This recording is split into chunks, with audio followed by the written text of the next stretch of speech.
Oke, kita masih di program Gercep Prof di www.moveonlineradio.com. Saya masih ingin ajak Prof Rida untuk lebih dekat lagi dengan pendengar kita di Kota Medan.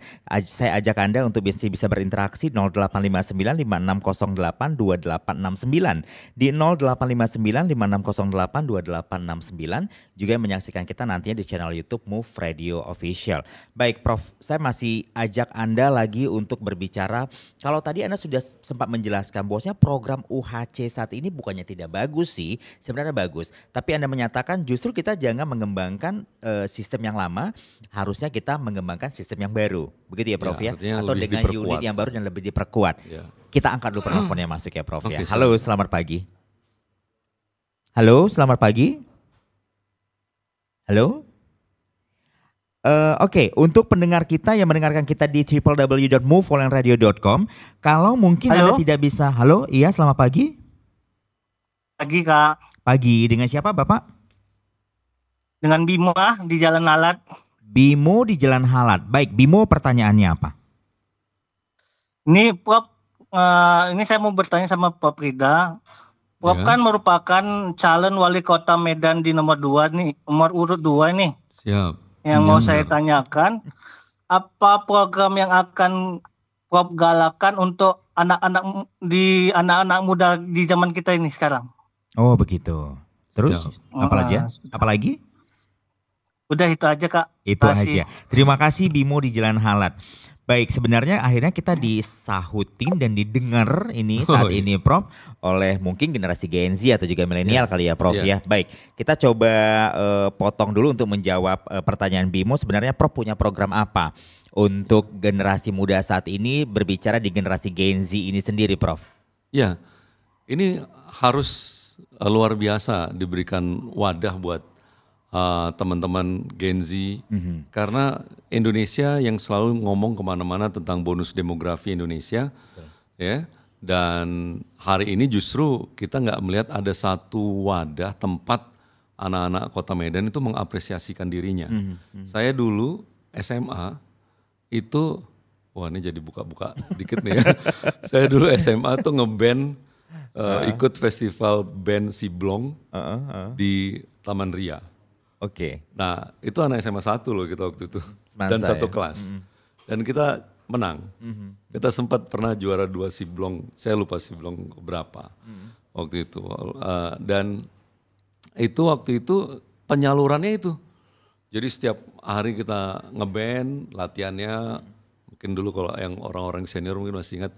Ada tempat studionya Bang Ayun, ada juga di tempat lain gitu ya. Kita main di situ. Selesai main, nanti kita cek udah oke belum.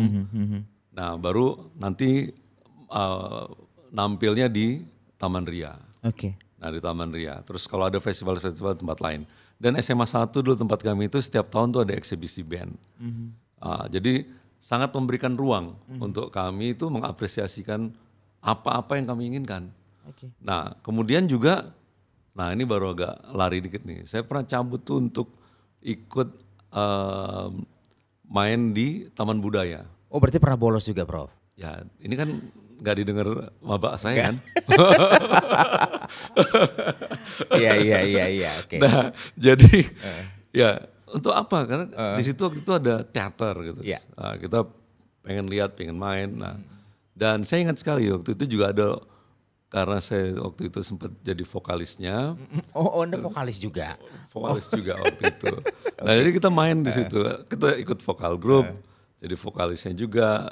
Nah ketika ada satu lomba tuh, saya ingat waktu itu di RRI malah yang ngadain, RRI yang di Sambu, sekarang udah pindah kan. Nah justru waktu itu saya nggak maksimal gara-gara saya lihat teman saya, dia ditonton sama bapak ibunya.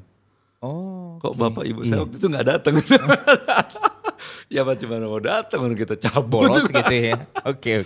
Nah tapi maksud saya poinnya adalah bahwa kita harus punya tempat untuk anak-anak muda ini mengapresiasikan dirinya. Ya, Prof, ya? Dan kalau memang nggak ada tempat yang seperti itu secara resmi, mungkin kita bisa lihat taman-taman.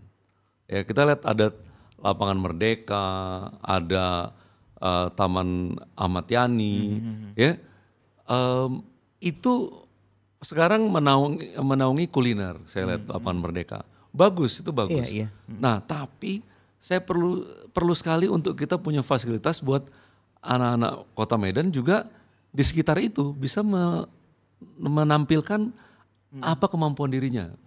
Misalnya buat di dekat daerah area kuliner itu ada diselingi dengan misalnya ada band.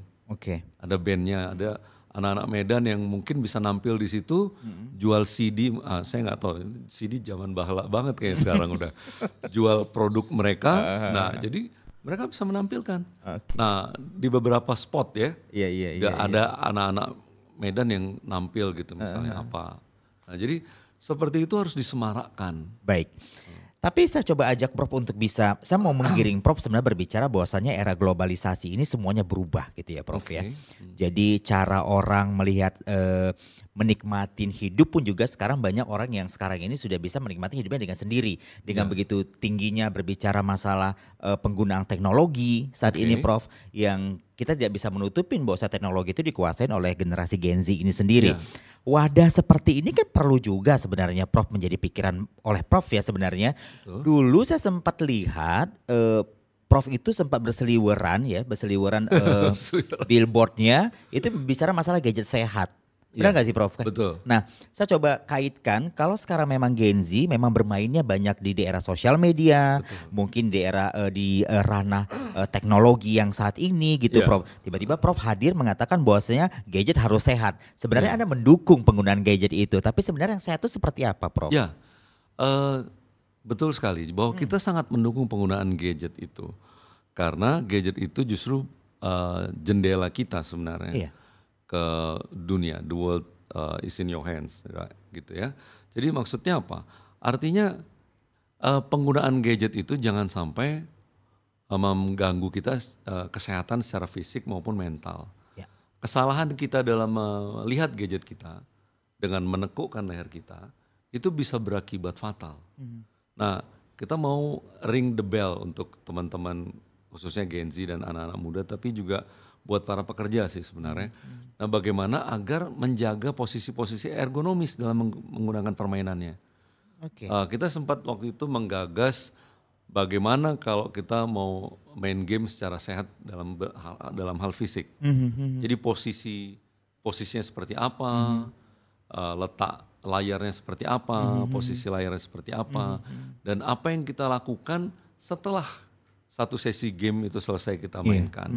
Bagaimana kita berdiri pada satu tempat, ya, kemudian memalingkan leher kita, wajah kita ke sisi kanan, kiri, dan depan.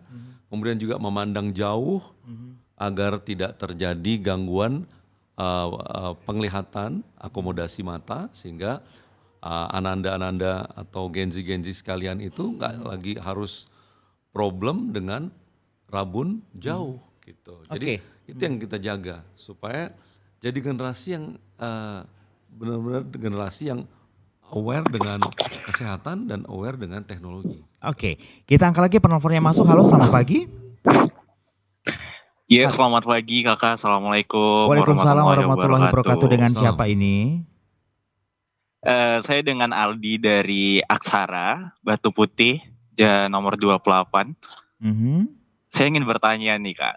Terkait kepemimpinan yang bakalan dibimbing nantinya sama calon wali kota Medan ini Pak. Silakan. Lebih kurang kayak gini, terkait kepemimpinan yang bakal jadi wali kota Medan nanti. Kan ini tuh masih suasana pon ya Kak, masih hangat banget tuh, baru suasana aja selesai. Ya? Nah, gimana calon wali kota ini buat untuk memperbaiki atau juga memperbaikilah program-program kita yang katanya label PON di Medan ini tuh sangat buruk banget dari segi fasilitasnya dan segala macamnya. Nah, karena kalau dilihat dari hasil PON kemarin kan, posisi Sumut itu kurang memuaskan. Jadi gimana cara ngatasi masalah ini Kak? Terima kasih. Itu aja? Ya, Itu aja Kak. Thank you Aldi. Baik Prof, saya mau mungkin pembicaraan tadi harus kita giring lagi. Kalau tadi Prof sempat berbicara bahwasanya SD SMP itu kan rencananya nanti kan bakal di bawah pengelolaan Kota Medan ya Prof ya. Tapi tadi Prof sempat singgung juga berbicara masalah olahraga, masalah renang ya Prof ya. Renang menurut Prof adalah salah satu olahraga yang baik menurut Prof seperti itu. Nah ini ada penelpon kita. Ini Gen Z mungkin ya, sepertinya saat ini Gen Z di Medan ini knowing-nya terhadap situasi dan kondisi tinggi sekali Prof.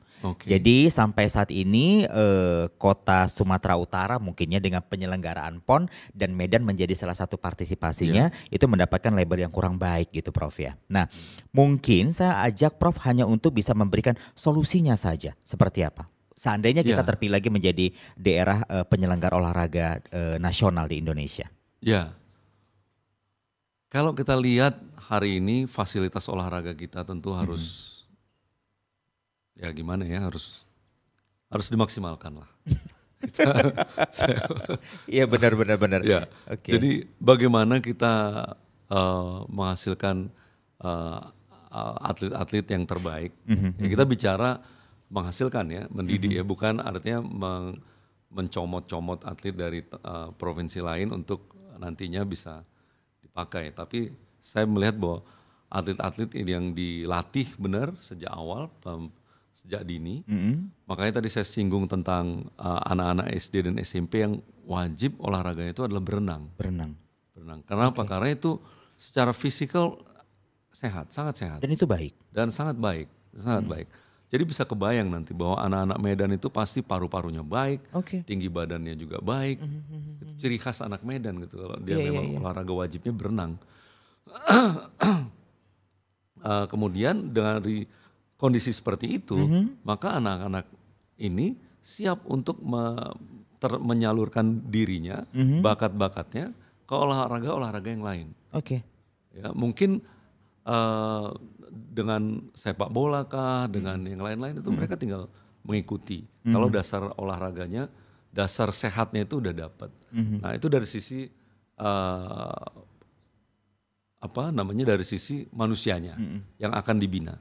Nah tapi lebih dari itu, bagaimana kita bisa membuat masyarakat ini semangat untuk berolahraga?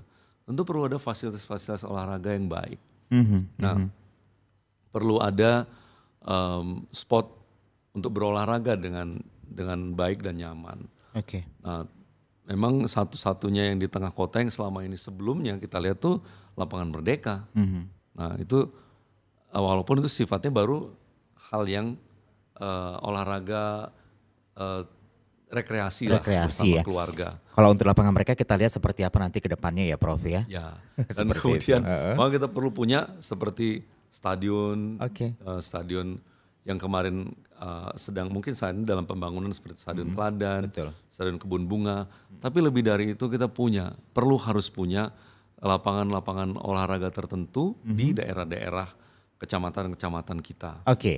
Nah mungkin itu jawaban untuk penelpon kita. Jadi mungkin Prof hanya mengomentarin saja bahwasanya saat ini memang sarana olahraga itu memang harus diperbaikin lagi untuk menciptakan atlet-atlet yang baik tentunya seperti dia Prof ya. Agar kedepannya tidak mencomot sana sini ya atlet dari berbagai daerah. Itu yang Prof maksud ya. Olahraga sejak mereka memudayakan olahraga sendiri. Baik, kita harus break dulu. Tapi nanti di sesi selanjutnya saya akan berbicara dengan Prof. Itu merupakan sesi terakhir kita nanti Prof. Saya ingin berbicara masalah apapun yang kita bicarakan saat ini ujungnya adalah ekonomi ya Prof ya. Dan juga lapangan pekerjaan. Jadi kita tidak akan mungkin bisa bergerak dan melakukan apapun juga kalau nggak ada uang gitu loh Prof ya. Itu nanti di segmen terakhir kita tetap bersama di program Kerja Prof. Dan tetap bersama kami di www.moveonlineradio.com.